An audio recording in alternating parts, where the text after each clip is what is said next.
Good morning, everyone, on this glorious day. It's such a thrill to be with you again on behalf of the City of Stirling. And I'd like to start by saying I'd love to acknowledge past and present elders. We're on Noongar Whadjuk land. On behalf of the City of Stirling, we're doing our tree-friendly development workshop with you today. We really want this to be an interactive event with you today. We've got our fabulous team behind the scenes, Jacob and Chris. You've got Lexi, who's going to be ready with pen poised to be able to take any questions. So if you can just put your thumbs up and let us know that you're hearing us all okay, because we really obviously can't do much if you're not hearing what we're saying to you. So just give us a thumbs up if you're hearing us okay. Very, very important for us to be able to make sure you're getting our messages loud and clear. So are the boys happy? No thumbs up yet. You boys happy up the back there? Okay. Okay. All right. So please just let us know if you're hearing us. That would be wonderful to hear. So today is all about tree-friendly development. I've got our amazing team. Maddie Warwick, our fabulous architect. I'm going to show you the build, which is in construction phase for our wonderful eco apartments. And then our amazing planner, Melinda Marshall, to be able to show you that you can do anything you want in your particular areas. So we're going to start with a bit of a PowerPoint presentation, which is really showing you the essence of why we should be doing things differently, how we can actually do development where we keep, protect, and enhance our gorgeous trees. Nothing breaks my heart more than seeing beautiful, gorgeous homes that have nourished families being destroyed, the trees and the gardens taken out, because we are under the false belief that the only way we can capitalize on the piece of land that we have within existing urban frameworks is to destroy everything in the process of builds. Today is all about showing you it doesn't have to be that way at all. So my wonderful team, Chris and Jacob, will be cutting between live and the PowerPoint presentation. So if we can go to that PowerPoint presentation now, fellas, are you ready for action? Okay, so tree-friendly development. And again, City of Stirling, they're very passionate about helping you do development differently, because a lot of the older suburbs in Stirling are under threat. They're under threat from so many of those trees being taken. So today we're going to show you a little bit of what we can be doing and what we don't want. So here it is. Something is rotten in the state of WA. We see so many of these developments, and they are uninspiring in every way that you want to think about them. They're pretty ghastly places to live because everyone's locked inside.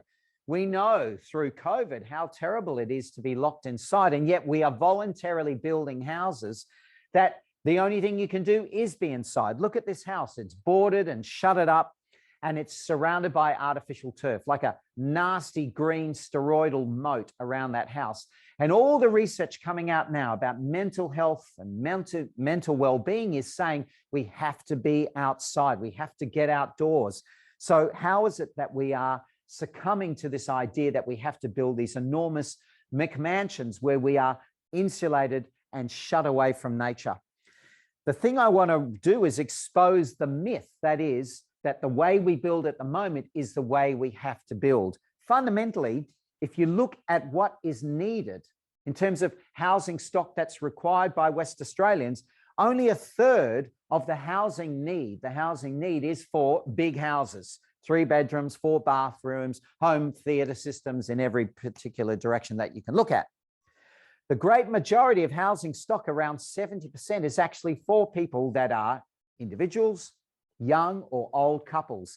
We are increasingly seeing an aging population. We are increasingly seeing young couples that are having kids later. They are the demographics that don't need these enormous houses. And it gets even worse when you see what's being built in Western Australia. We now officially have the biggest houses in the world, 260 square meters, the average house. And we have the shortest lifespan for houses. The average house in WA only lasts 28 years before we believe we have to knock it down.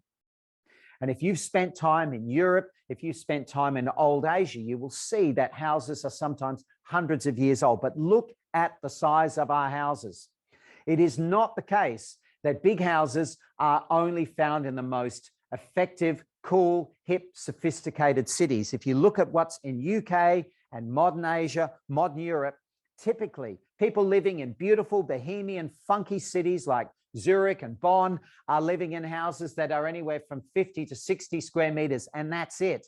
It is a myth that we have to have these enormous houses. And this is what we have in Western Australia now, big houses. And here are the big lies about big houses. Number one, when you have a big house, you generally have a big mortgage. We have the highest debt ratio in the world now of OECD countries. Why? Because we had cheap money and we believed that we had to build big houses. And big houses mean less meaningful relationships. We know the rates of divorce. We know that the rates of anxiety and depression in households, there is an underlying creep, an underlying malaise. And fundamentally, so much of it is the way that we build our houses, the way we shape them. We are designing houses that are big, so we scatter people. We're not designing them where we bring people together in nourishing spaces that encourage connection. And sadly, as lots get smaller and houses get bigger, you don't need to be Einstein to work out that that means the great sacrifice is the garden. And again, it breaks my heart to think that the only thing people have as a garden is a little bit of miserable lawn and a couple of flaxes, or, God forbid, artificial turf. We have to design houses where people can be encouraged to go outdoors. Our great mantra is the biggest room of your home should be the garden. And the great homes around the world that have nourished people for centuries are those houses where you have a beautiful blending of the home and the garden. And big houses mean big bills. No one tells you that this McMansion is going to cost thousands of dollars per year to run, because the only way you can stay comfortable in a house like this that is devoid of trees is to whack on the artificial air conditioning. And that's what artificial air conditioning is. It is trying to make up for the fact that we have designed the house poorly and we have failed to give it the clothing of greenery, of trees and shrubs carefully chosen in place that are going to shield it from the extremes of the sun and also let in that beautiful, blessed winter sunlight we have today.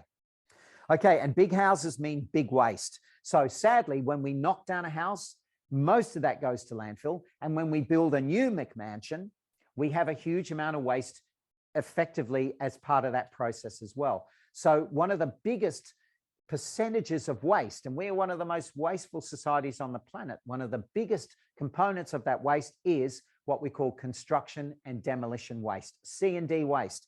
So big houses mean big waste, big bills. Fundamentally, we are moving in the exact opposite direction from where we need to go, which is about doing better with less. And here's the big one. Big houses mean big kids. One of my friends, Dr. Hayley Christian, who does work at the Telethon Institute, she's looking at the links between early childhood development and rates of obesity and their access to green spaces. She has found a third of kids in Western Australia are bordering on obese, that a third of kids in WA are getting less outdoor time per day than a maximum security prisoner. Now, where I'm going with that is, if you're a maximum security prisoner, you get 1 hour's outdoor time per day. That's what you're allowed. And a lot of our kids are not even getting that. So we're stuck indoors. We're in houses that are filled with all of these mod cons, but the reality is it's not nourishing what's important, which is our kids' ability to develop their resilience, their cognitive development, their physiological development. All of that only comes when they're outdoors in nature. It's not just a hippie thing. We now know that it is leading to malaise, obesity, anxiety, depression. All of these things have at their root the fact that we are disconnecting our kids from nature. And why? Because we're building these big houses, sacrificing the garden, knocking down everything that is precious and important in their development. So we have to be turning away from this style of development.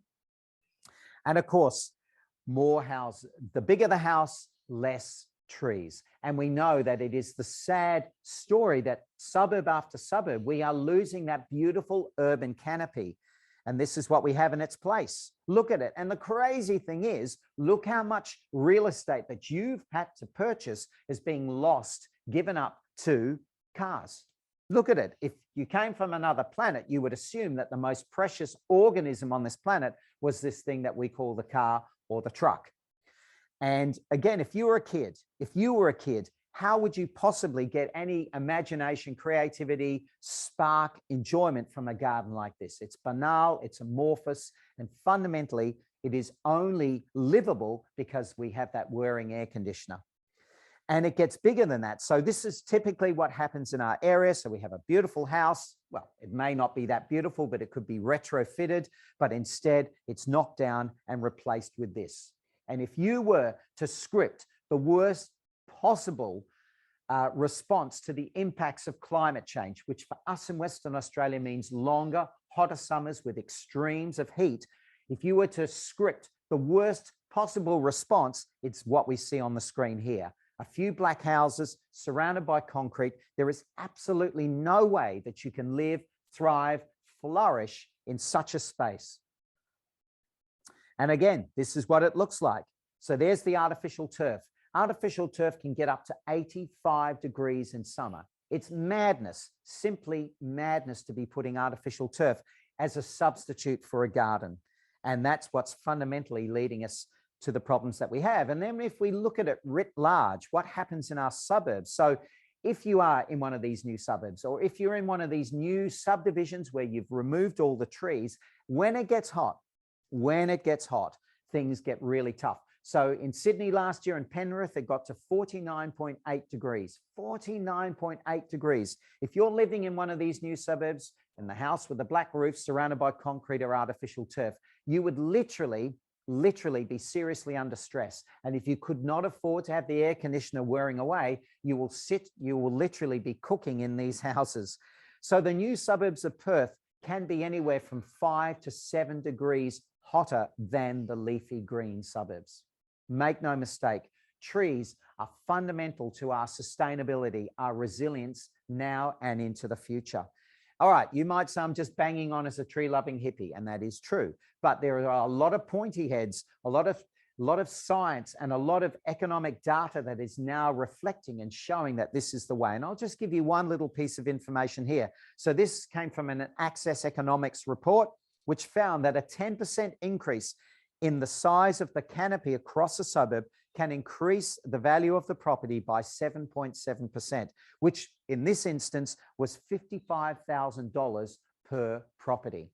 In other words, the leafy green suburbs are the most valuable. And we know this. We know that the most sought after suburbs in Perth are places like Peppermint Grove, are places like Claremont, Nedlands, Mosman Park. And if you drive through those extraordinary suburbs, you will see towering trees, protected, nurtured, enhanced, enshrined as critically important parts of those built environments. So it's a myth to believe that we have to destroy vegetation. In fact, far from it. It's the retention of beautiful trees and managing them as an integral part of that infrastructure that leads to true capital growth in the way that you build. Okay, so I've done a lot of talking. I want to walk the talk with you now and show you the sustainable home that we're building at my place. So this is the design for what we are building in the back garden. So we're going to cut live now and have a look at what we've done. So this is the Hammy Hill Sustainable Home, and Woodsy's going to have a bit of a roam with me. So if we walk backwards here, Chris, and just have a look. So firstly, we want to show you the centerpiece, the gorgeous thing that's made all of this possible. There she is in all her glory. There's our beautiful tree. So this is our wonderful jacaranda. So is that okay for you? Yep. So this is the centerpiece for our garden. So this jacaranda is about 75 years old. She got butchered about 15 years ago before I had custody of her. And you can see she's regrown with what we call pollarding, which has compromised her health. But we knew that this gorgeous tree was the fundamental centerpiece of our build. So what we decided to do when the zoning changed, and I'm going to bring Melinda in soon to talk about that, we realized with our zoning change that we had a tremendous opportunity to do subdivision, to capitalize on this increased density opportunity. Now, we were faced with three stark options, which we'll explore a little bit later. One was to knock everything down, get rid of our gorgeous jacaranda, chip her up or dump her in landfill and build 5 or 6 amorphous battleship grey apartments, or knock down our shed, knock down this tree and put a great big McMansion in the back, or to do what we call inspired infill, the eco apartments. And if we turn around, and I'll start climbing up the ladder, I do all my own stunts, Woodsy, don't I? So there it is. Here's our beautiful apartments. So if you walk back without tripping over everything, you can see that we have these 2 apartments that we're building. So there's the downstairs apartment, which is a 2-story apartment. And then upstairs, in the boughs of the beautiful tree, is our 1-bedroom apartment. So these are 2 separate apartments, shaded, nourished, nurtured by the boughs of our gorgeous jacaranda. The important thing is, and we'll talk a little bit more about the design, the key is that these are small apartments. The downstairs apartment is 65 square meters. The upstairs apartment is 45. If you remember that slide I showed you of modern European apartments, this is totally typical of what is found in those wonderful, funky, modern cities. So the beauty of that is, by putting in these smaller developments, firstly, we're meeting the demand of over 70% of the housing requirement in WA, but of course it allows us to do what we would call those tree-friendly developments. Okay, now I'm in the City of Cockburn, who have been fantastic and supportive of what we're doing, but I really want to stress to you that this is not something that is beyond the reach of any of you. And in fact, I'm going to bring Melinda in now, our amazing planner. The reason why we could do this development, which is cutting edge, which is really breaking a lot of new ground in the way we do things, is not because I'm a fantastic builder, far from it. It's because we have an amazing team. And that team includes Melinda as our amazing planner. So here's Melinda. If you want to come into frame, there she is in all her glory. We might head back to the Yeah, let's head back into here without tripping over the building site stuff. So, okay, here's Melinda in all her glory on this gorgeous Sunday morning. So I really wanted to stress to people that what we're doing is not unique. It can be done in other parts of WA, including Stirling. Correct. I mean, each local government does have various planning rules and regulations which will vary, but majority of tree-friendly development can be done anywhere. And the thing is, most people don't realise that, because all they see is the typical developer-led triplexes and quadruplexes, which is basically just your driveway down the side, and then your cookie cutter 3 and 4 bedroom units. So it's just because developers like to follow the path of least resistance, which is why they follow what I call the tick box approach. And that's why we end up with the same monotonous type of development everywhere that we see. So it's only because it's not something that people see a lot of that they don't realize that it can be done. Okay. So yeah, pretty much anywhere you can come up with a solution to be able to keep your trees. And I'll just do a quick plug. If there are any questions as you're going along, please let us know. Lexi's ready. We will answer any correct questions as we go along. But the 2 big things that we've changed here are, firstly, we've gone small, which I've talked a little bit about, but then the separation, putting the parking towards the front. Talk a little bit about how that is possible in any of the jurisdictions. Yeah, well, I mean, if you get rid of the idea of having to drive into a double garage, then things open up a lot more flexible. Again, it's just because it's typical development that developers think that's what everybody wants. Yes. They want the double garage, and so that's what they build. But there's nothing to say that you can't have your parking uncovered towards the front of the property, so you're not wasting all that area on driveways and garages, etc. And that's what I loved. And when we've done workshops together, just knowing that all you need is a meter strip, so enough for universal access. So suddenly you go, I don't have to destroy the house or get rid of the garage. I can have a walkway leading to the back garden where I can nestle in those new developments. Yeah.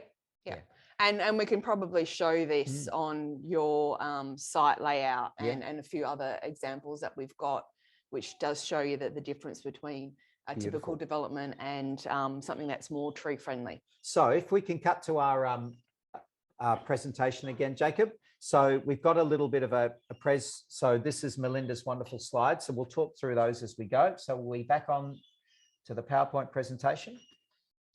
Yeah, I guess probably one of the things to know, the most important things to know, is that there are a couple of different types of ways that you can subdivide and create different dwelling titles. Most typically is the green title, which is what is being shown on the screen right now. And that is, you can only create those lots if you've actually got road frontage. So you can see on this example here, each of those lots has frontage to at least one street. And in this example, it's being a corner lot. There's one lot that's got two road frontages. The next type of title is what they call survey strata. And that involves what they call common property, which is an area of shared land. And in most typical developments, this will be your battle axe driveway, your driveway that goes down the side, giving access to each lot. And another type of tenure or subdivision is built strata, and that's what we're doing here with Chris's.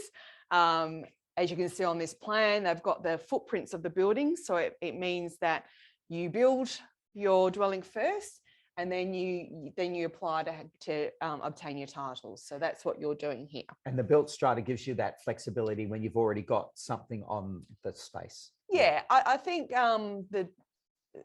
when you're looking at with planning, it's all about impacts and trying to minimize impacts on your neighbors and the area. So, you know, things like privacy and overshadowing and all that type of stuff. So if you're doing something that has a design, the local government can see what the impacts are straight up, and they can then make decisions that you wouldn't normally be able to make if it was just a vacant lot.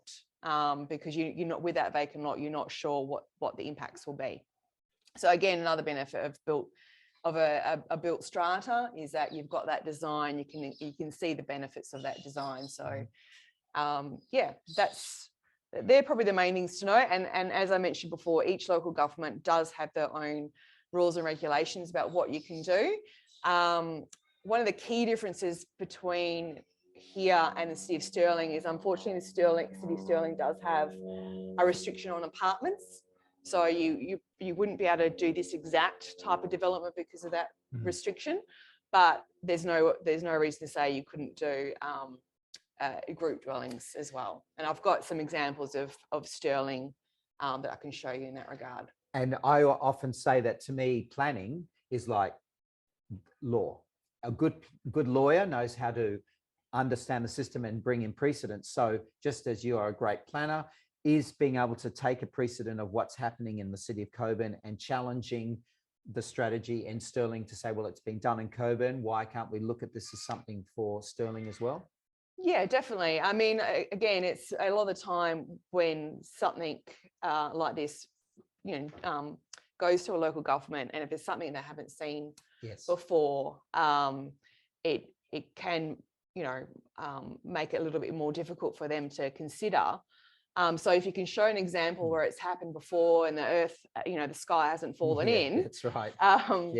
Then, it gives the decision maker a bit more comfort about being able to support it. And that's something that we look and encourage, is for planners from other councils to come and have a look at this and walk around and really, as you said, see that the sky hasn't fallen in. So you've got some examples here from Stirling that you wanted to show us. Yeah.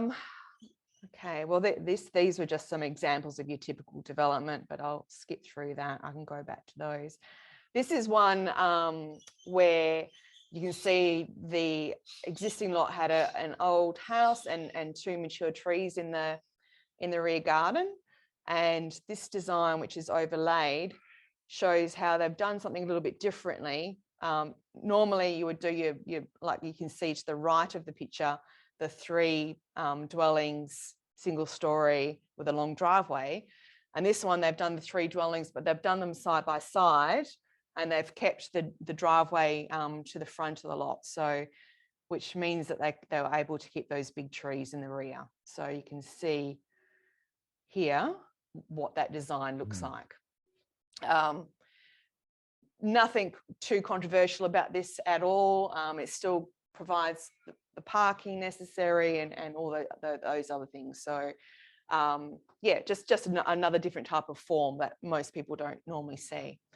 This is an example I found of a property in Stirling, and it provides a good example of how the car parking can really impact on the vegetation in a property. So all the, sorry about the plane going overhead. You can see the surrounding development has your typical triplex driveway down the side. And the one that I've highlighted has the driving towards the front of the lot, which means there's a lot more greenery throughout the rest of the property. Okay, so another example I've got here, and you can see that the subdivision is non-typical in the way that it's been laid out, but it is similar to what you would normally have with your driveway down the side.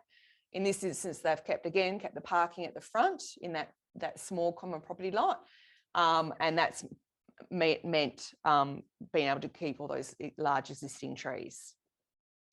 Should I skip through to the other Stirling ones, or do you want to? Yep. Yep. All right, so this is just one that I did up just to show an example of how you could do something similar. I know we've got a question come through about that.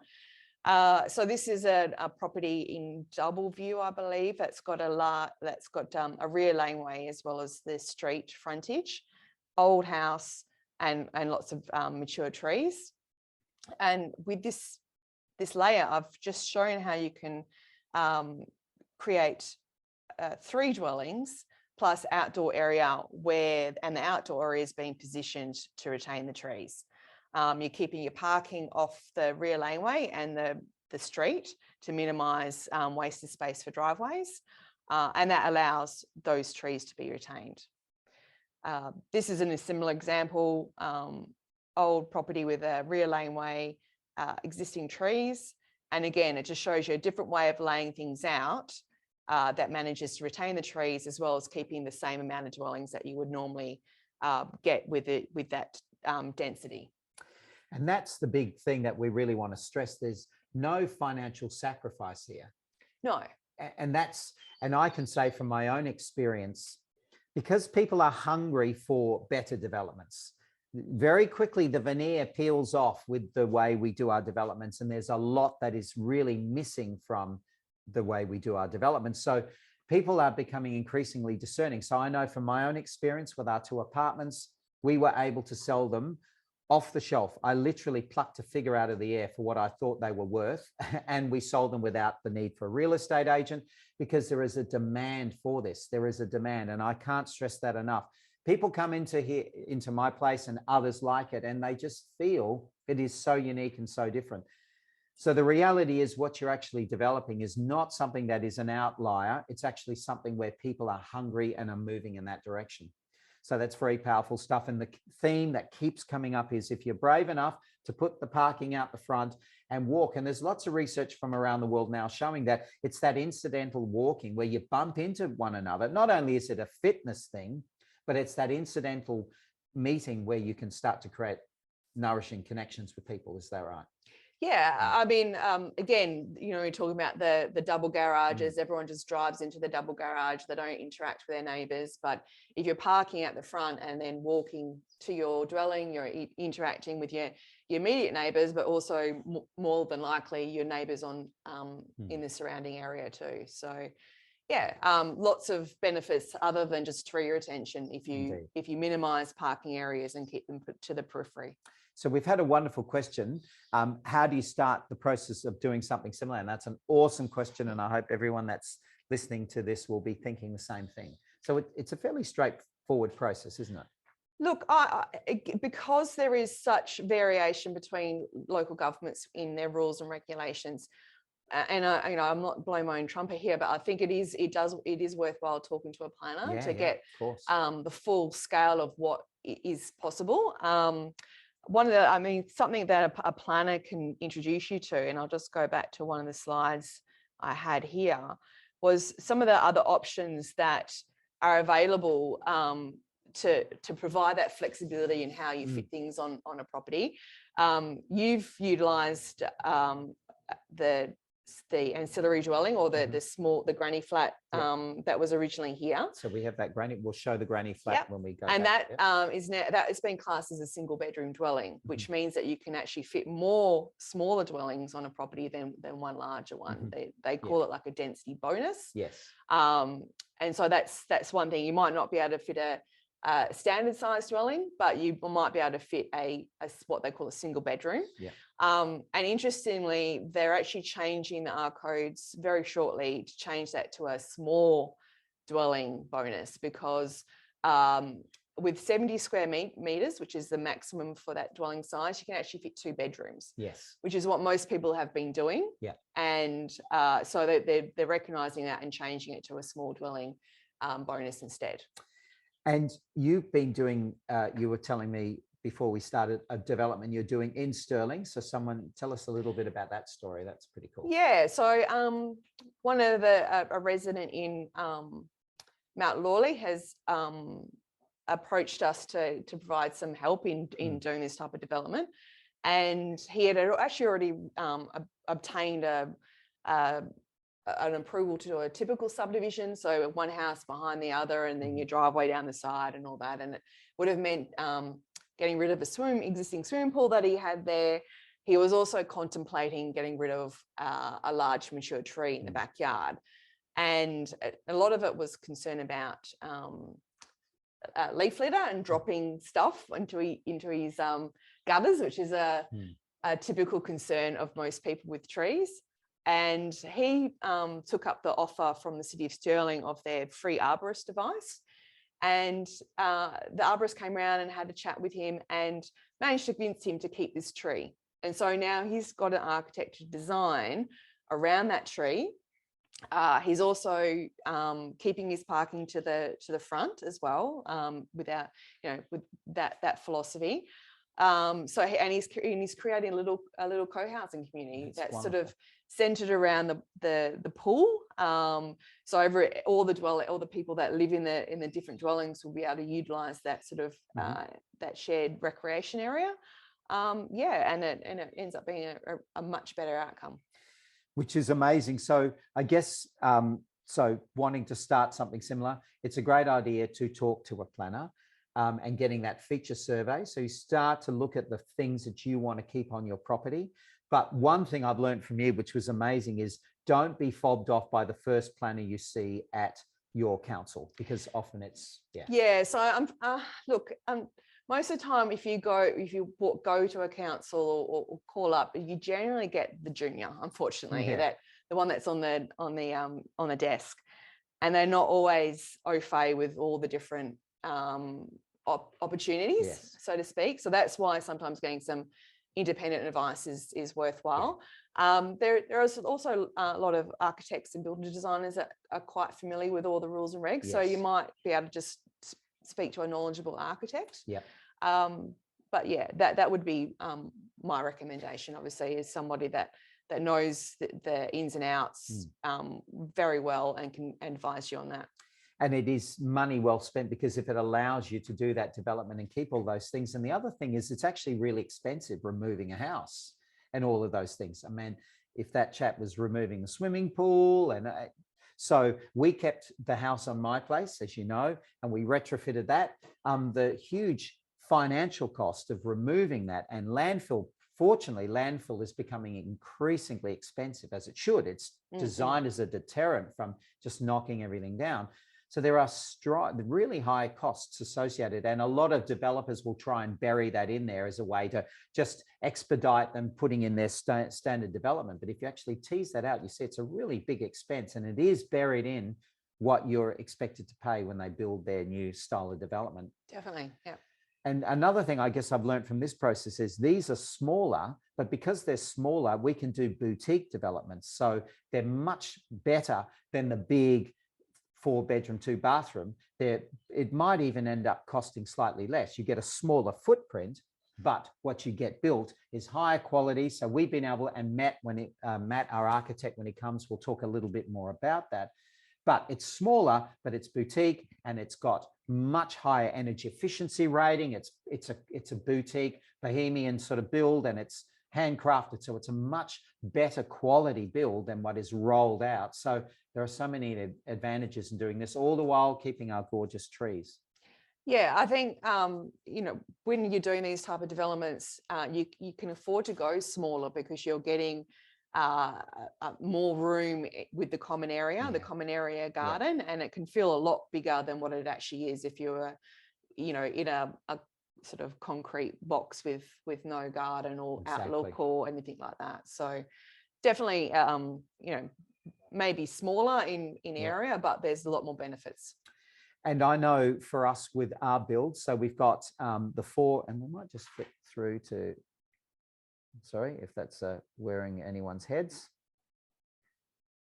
So I was going to talk a little bit about our build. So that's our tagline with the Hammy Hill Sustainable Home. Some of you may have come through when we had the home open originally. So we had lots of people come through when we were showing off the retrofits. And what we're building now is the 4 homes, 4 families, and 40 trees. So it's really trying to showcase that, you know, we can have the best of both worlds. The question we get all the time from people is they assume because we're living on the one lot with all these different families that we just have a shared kitchen and we're all in overalls eating every meal together. It's not a kibbutz. I have no problem with that idea. But the key thing in WA is that each of these houses has its own private courtyard, its own private space. Then when you walk through the door, you actually start to do that shared space. So Chris, we might cut to have a little bit of a walk around and show that in a bit more detail, because it's important to be able to show the layout and the existing granny flat and all that sort of stuff and some of the features of the build. Okay, so if you follow me, trying not to trip over an I-beam, it is a work in progress. So if we have a walk through here and avoiding any dog poo that might be around the place, my dog has a penchant for pooing right near where we need to work. So again, there's our gorgeous tree. And if we have a flick over this way here, you can see the granny flat. So that was existing. When we purchased the property, that granny flat was there, and you can see it's got its own little private courtyard. It has a courtyard out the back. And that's a critically important part of this process, is to show, again, to stress that this is not taking away your privacy. It's giving you all of that, but then you have the shared space. So the shared space is a work in progress. So, and initially we had our gorgeous tree, which of course is the centerpiece. We had a sand pit for when my son was growing up, but this now will become a shared common space. So with this shared common space, we can have things like a communal barbecue, pizza oven. We can have a stage, maybe a plunge pool, a trampoline, some small veggie gardens, a few more chooks. Everyone's sharing that space because, as you probably know, a lot of those things take maintenance. And why do you need to buy your own pizza oven or something like that when we can actually share them out? And I'll show you some of the features of our build. If you want to hang there, Chris, you're probably going to drop out of range. I'll go for a walk. Yeah. Just tell me where to go. Okay. So basically, if we have a little bit of a wander around off to the side, Woodsy is going to try and thread his way through. Yeah, I'll go for a walk. Okay. So he's going to show you some of the features of our build. And when Matt comes, he'll be able to tell you some of this again. So if you walk back without tripping over, and this is officially, if you could see Woodsy and what he's doing, it's nothing short of a miracle. So look at our gorgeous features of our build. So the key with this build is that Matt's design, we really wanted to showcase sustainability and reuse of materials. So these gorgeous, gorgeous pieces of jarrah and a little bit of black butt, that's the black butt, which is the more cream color. These were destined for either landfill or to be smashed up and used as firewood. So these were recycled from a house that was taken down. They've been denailed and then split in half, and then those freshly sawn cut sections become the cladding. So it's a beautiful part of the feature. It looks absolutely gorgeous when it's lit up by the sun. Wow, is it possible to get more tangled up? And you can see very small windows to, we're facing what Chris is showing you now is the east side of the house. So small windows. These are all going to be double glazed as well. So the double glazing, and what Chris is showing you now is the back courtyard for the downstairs apartment. So that's the owner's tiny little backyard courtyard. We'll have a nice deciduous tree in there, but that will be her own secluded space. Then when she feels like enjoying and sharing in the open space, all she needs to do is walk through the gate and have a look and enjoy that space. You can, yep. So this is the back garden for the granny flat with that gorgeous lemon-scented gum. Interestingly, she wants to build out the back. So she will build another part of, she'll build an extension around that tree. So that beautiful tree will be retained.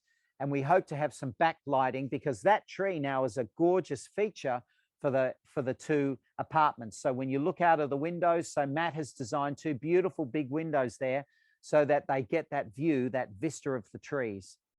And I think it's really sweet that the new owner of the granny flat has called her granny flat Treetops, because it really reflects the fact that these developments are all about integrating in and enjoying the nourishing aspects of having these trees so close to us. One of the things people have a big fear about, apart from what Melinda said about leaves and gutters, is that trees can be dangerous. It is true that trees can be dangerous in urban settings. That is true. But what I would say fundamentally is if you are keeping those gorgeous trees in your garden, and Melinda mentioned this, we would encourage you to have an arborist. Now, an arborist is otherwise known as a tree surgeon. Never ever to be confused with a tree lopper. A tree lopper is just someone who comes along and hacks and butchers trees. So when you have your gorgeous trees on your landscape, they do need to be professionally managed by an arborist. And again, when I think about those gorgeous suburbs, those leafy green suburbs, most of the time, those gorgeous trees, which might have been in that garden for 50, 70 years, have been managed by an arborist. So an arborist will come and selectively remove any diseased or weakened branches so that that tree can be retained in that urban setting without it being a damage to us. And if you think about one of the most famous avenues in WA, which is Fraser's Avenue going into Kings Park, what do you see it lined by?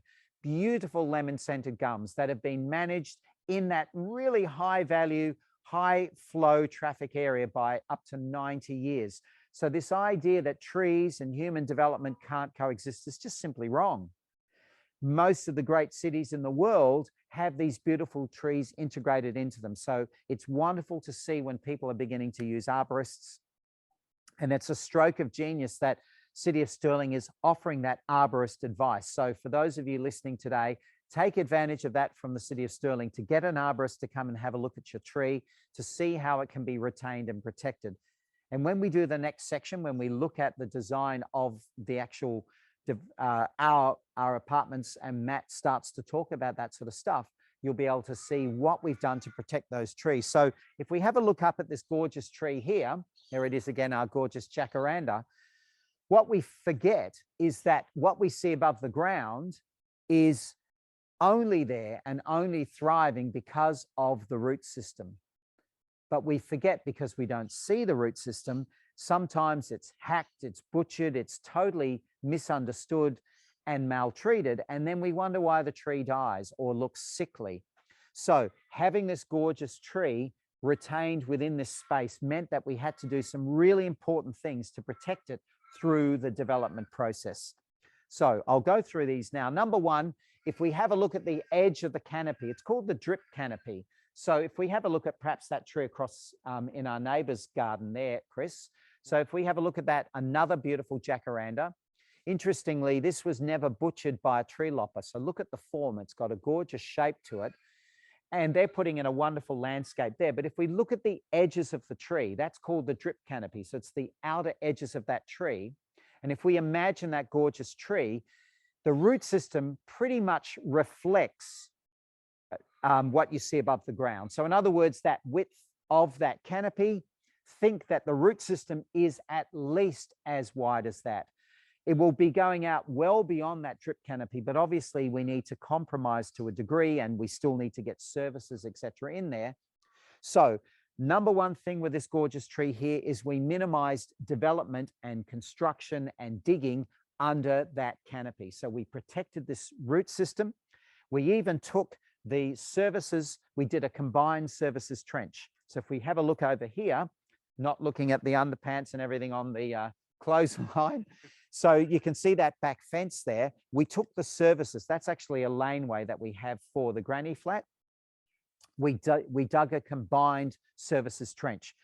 That just means that the gas, the water, and the electricity go in the one trench. It seems like a fairly obvious thing to do, but often people just go and do their own digging. They don't coordinate it. So the more digging you do, the more damage to the roots. So we did one combined services trench, and we put it as far away from the root system of our gorgeous tree as possible, which allowed us to protect the main root systems of this tree. We're going to come back and have a look this way. Yeah.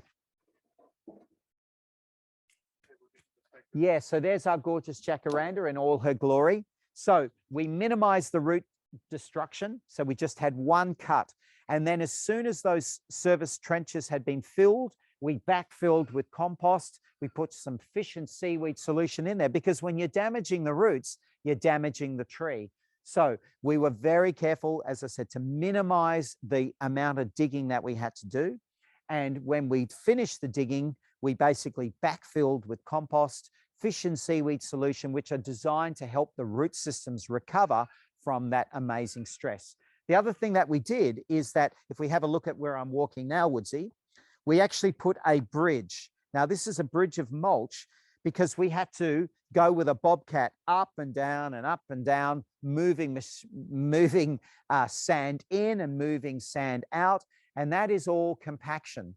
Now, compaction is really damaging to trees. What compaction means is, if this is our soil around the tree, in the ideal setting, and Woodsy has got his head in my son's underpants, which is a wonderful thing as he roams around the garden.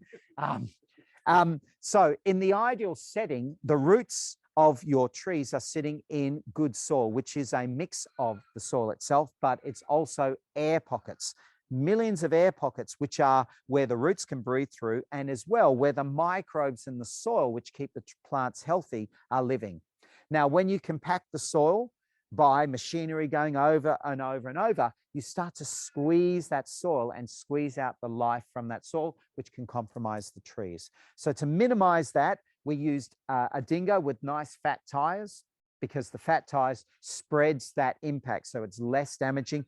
And we put this bridge of the mulch on top, which was designed to, again, dissipate the compaction impact on the tree.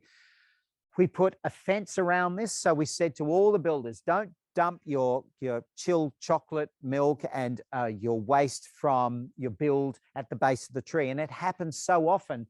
If people don't understand the value of the tree, then it just gets nicked by contractors as they go past. The fundamental thing you need to do is to either deliberately put fencing around that tree, around the base, so that it is not seen as a dumping ground. It isn't damaged through the build process. What we did is we told the builders involved, this is the centerpiece. This is the most important thing in the landscape. So you need to protect it. You need to nurture it. You do not damage it in any way. Because again, in a lot of built environments, the trees are not respected. They're seen as an impediment. So it's your job really to make sure that whoever's working on your project understands the value of those trees. So you can put temporary fencing around the tree. We didn't need to because we already had this fencing with the sand pit, etc. But temporary fencing around the tree is a really good, solid reminder that it's a no-go zone to go close to the trunk of the tree. And the further out that can go, the better, to protect the roots of this beautiful tree. And that became a really important part of this process. So if we go back online, we'll show you a little bit of the options, and Melinda and I will talk through those design processes that we used, which is a really nice way to illustrate. I'll just get back up onto here. Okay, where are we?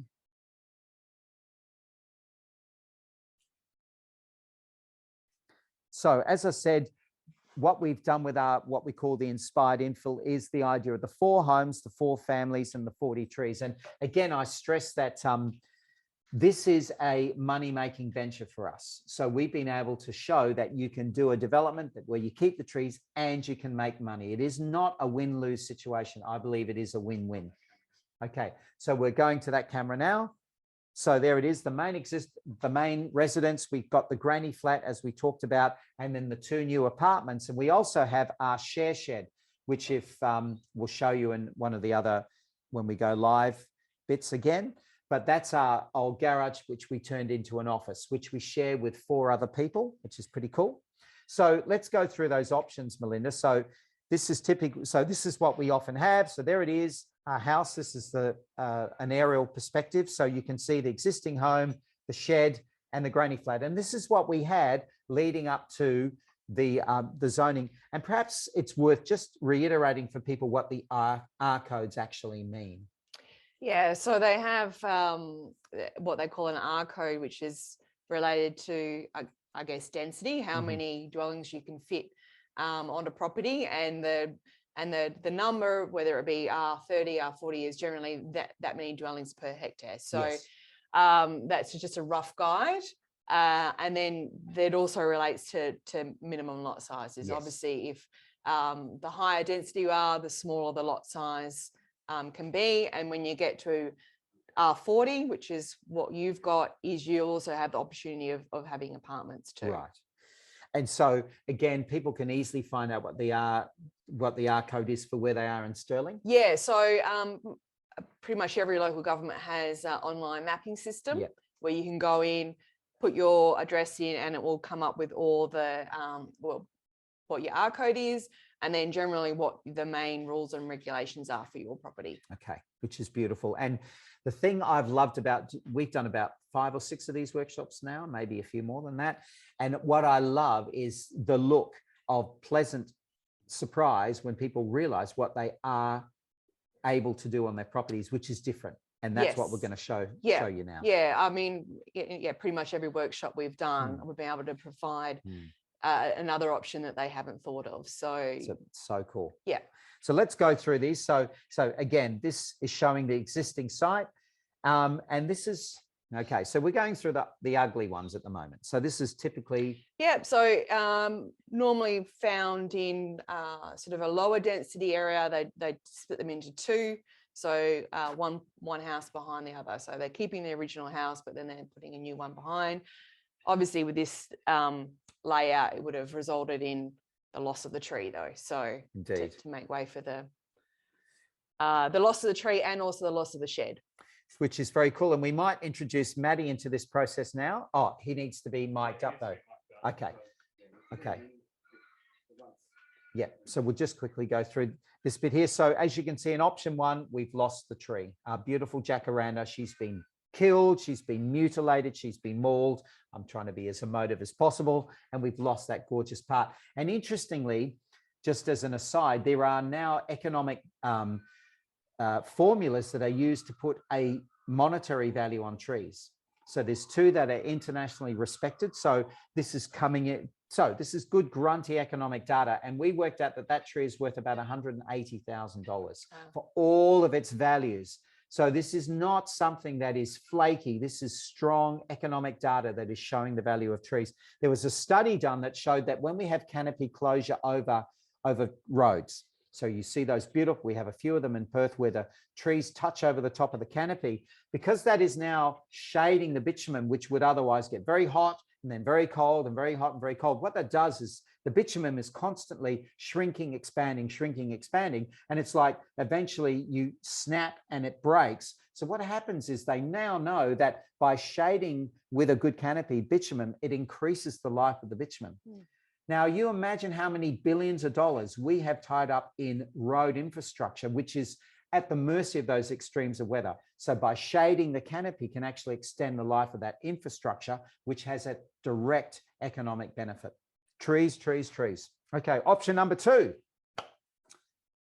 Okay, so this is another pretty ugly one. This is even uglier, isn't it? Yeah, so I mean, with your density, you're able to fit 4 dwellings on this because of your lot size. Yeah. And so this is what I would expect a typical developer to do, just to raise the whole lot and then put the 4 dwellings and a long driveway down the side. So sacrificed in this scenario is not only our beautiful jacaranda, but the house, this beautiful house that is 80 years old, that has nourished families and is a joy and is totally habitable, just because we think houses have have a use by date of 28 years, gone, everything destroyed, and lots of black roofs, lots of charcoal grey paving, and maybe some pockets of artificial no room turf. of vegetation No. whatsoever. Makes good money for artificial turf companies, and that's pretty much it. And then option 3. Well, yeah, this is the option. Oh, this is the option that has. So the house is removed, but it's getting a little bit more interesting. Yeah. So, yeah, I guess in this option, you've still removed the house, but you've kept the tree and getting closer towards that philosophy of keeping the parking at the front. But it's still probably not the best option with parking dominating the property and, losing that existing dwelling as well. Indeed. And then this is option 4. So we're going to bring Maddie in very soon. So this was Matt's design. And there it is in all its glory. So that shows you, and you can see the little yellow da-da-da-da-da around the option 4. So it allows us to be able to show that we've kept the house, we've kept our beautiful trees, and we've been able to put the 2 apartments neatly tucked into that corner. The only thing that was lost was the chook house and a couple of veggie beds. Which you're going to reinstate anyway. Which we will reinstate wherever we can. The chooks might be up in the tree house, but we'll see how we go with that. So that's a really powerful part of that process. So we might, thank you so much for that, Melinda. Yep, You're no problem. Amazing. So while we mic up Maddie, he's getting his boots on. He's ready to come into the fray. We've had a question about what trees do you recommend for a backyard? Well, my mantra, my get out of jail card when it comes to landscaping is always you put the right plants in the right place for the right reasons. The right plants in the right place for the right reasons. Now, what that means is you're thinking very carefully about the space that you have. And I'm a huge fan of beautiful, big, sexy trees like chewits or marri or grandis. There are some gorgeous big trees, but the reality is we don't necessarily have room for those. If you're a 400 square meter block, you probably can't put a great big tree in there. That doesn't mean you can't have trees. It just means you can't have big trees. Put those trees in the local park, do a little bit of guerrilla planting, etc. But we've got some lists coming up for you very soon towards the end here of some beautiful species for you to put in. So the key is right plants in the right place for the right reasons. And remember, there are lots of small trees. In fact, WA has so many endemic small trees. That means they naturally occur here. We have a term for it. It's called mallee. So if you've ever heard the word mallee, that means multi-stem small tree. So we have lots of them. All right, I want to introduce this gorgeous man, Matty Warwick, who is really, like Melinda, integral to us being able to do this amazing development here. So there's a little bit of a story here. So we've got the PowerPoint still up, have we, fellas? So Matt, talk to us again about option 4, because this is your wonderful design. A little bit of the backstory. So I originally wanted to build here, didn't I? Yeah. If you look at hi everyone, how you going? I've just got up. No, I've been up for a little while. If you look at where the shared office is in the middle at the top of that diagram, that was before Chris and I crossed paths. He had sort of earmarked that as the spot where we were actually going to have the apartments. And have you had a look at the apartments? Have you had a look at no, the we will office? go and look at the share shed. Yep, we will. Okay, yep. So we won't do that yet. So, and then I sort of bumped into Chris and sort of got involved with the project, and I had a bit of a look at it, and I knew Chris, what he really was trying to achieve is a fantastic central common area, common owned land with the tree in the middle, obviously, and a place that lent itself to, shared activity. So I sort of thought, well, it is the apartments where the shared office is actually the best location, because they're going to be quite close to the house. They're going to be sort of encroaching in this central space. So Chris, what about if we just sort of move them out a bit to the outer perimeter of the site, and then sort of highlighted that large central opening? And so Chris agreed to that. And we moved it out, and I think it's just being here now, there is a certain feel of it that does feel right. And we'll see how brave Woodsy is. We'll get him to actually climb the ladder and give the view up from the top, because it really does that I remember you and I, and the great joy of this is Matt and I share that office space. Yeah. So it's quite unique, as in the builder has to walk past the architect every day. So he really has no excuses for getting anything wrong.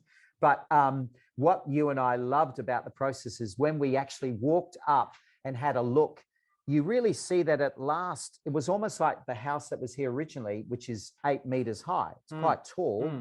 Suddenly it now has a counterpoint. It actually feels balanced. You feel like you've got this courtyard. So Woodsy, if you're looking back out, so if you look back towards the house, so you can see there's our gorgeous jacaranda, and look at that view. So firstly, the upstairs apartment is just going to have the most exquisite view. It's going to be nestled in the boughs of the tree. They'll be able to hear the whispering and the sighing and the arcing of those branches. It is. I'm a romantic, and I just love. You think? And the tree is just such an important. I've fallen in love recently, so there you go. There it is. It's out there. But if you look, it really reminded me of an old European style of development with the courtyard in the center. Yeah. And it's quite for us West Aussies, it's a little bit different. Like you say, it is a bit European, and it's got that sense of, I don't know, Sesame Street, where you sort of, well, that's American, but you know, where people are sort of bumping into each other and there's a bit of interaction with neighbors. So it's got that sort of Sesame Street vibe where hopefully the grouch isn't living in here, but you know, people are bumping into each other and there's a sense of community. It is. And look, you know, if we get a little bit serious about the impacts of COVID, etc., we now know that, you know, there is a strong correlation between the rising rates of mental health issues and our separation. And we know that the antidote to all of those mental health issues is connection. 100%. Resilience is fundamentally about connection. So when we are building developments where we are bringing people together, and it can be family, it can be friends. And for us, you and I work in this space, there's probably 10 or 15 people per week different and sharing this space in one way or another. And it's an extraordinary experience. Actually, I just had one of those experiences just then. Jenny was leaving. So Jenny's over 80. And Jenny owns the granny flat. Yeah, the granny flat. She walked past, she was going out, and she just had a nice little interaction as I was coming in, a nice little story, and said, "You look lovely today." And you know, it's just those chance interactions. And we just had one literally 5 minutes ago. And it's what makes this kind of development work. And I get excited about stuff like that. And of course, the other thing about having that little driveway, which we kept, is that you and I get to play cricket on there. Yeah, I mean, that was probably one of the hidden benefits of having a cricket pitch. It probably wasn't on the plans, but it's certainly, now that we've got it, we're not going to give that up in a hurry. No, not in a hurry. So, okay, thank you, Woodsy. Well done, mate. Woodsy is not only negotiating the building site, which, as you can probably work out, is just a landmine, a massive landmines, but he climbed up the ladder. You are the stunt cameraman. You are an absolute champion. So let's talk a little bit about protection of those trees as we build. And we've got some, we'll go back to the PowerPoint presentation if we can. We've got Lexi doing stuff now. She's learning all the skills. Okay. So there's your button there. So I was explaining to people how important it is with the root zones and how we really need to think of a tree of not just what we see above the ground, but it's the roots below. Yeah.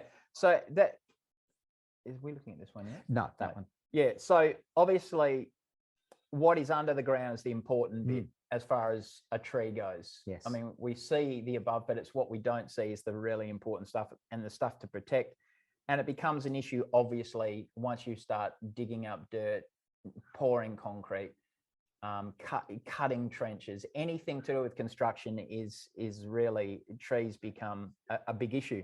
The next slide, it shows actually trees do send out roots a very long distance from the trunk. And I mean, this is a mature, big sort of tree, and it's going around about a 30-meter diameter. So that's going to be not possible to protect fully. Yes. Obviously, there's going to be quite a bit of construction within that zone, but within the actual, the drip line of the tree and that sort of central diameter, if that can be kept down to less than, I think it's over 10% of intrusion into that zone.